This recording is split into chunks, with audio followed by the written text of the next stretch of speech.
Biasa begini. Ini macam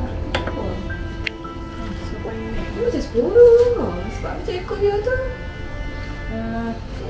Okey, kita tengok dulu.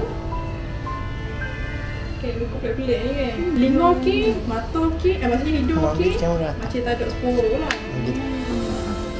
Kita check dulu. Mulut okey, kucing muda lagi. Muda lagi ada gigi.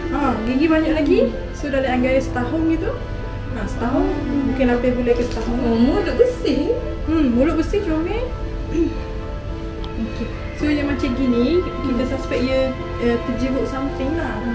Mungkin kadang-kadang collar, kadang-kadang go to rubber band. Lepas tu getah comel maksudnya cepat siap.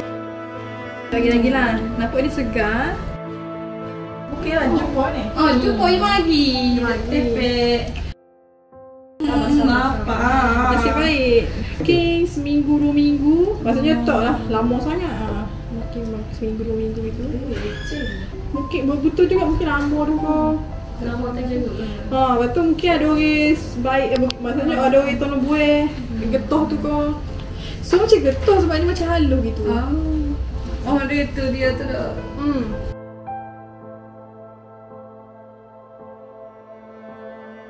Awak ni cuci luka dulu. Lepas cuci luka, kalau sihat nanti kita vaksin. Tapi tengoklah nak mana.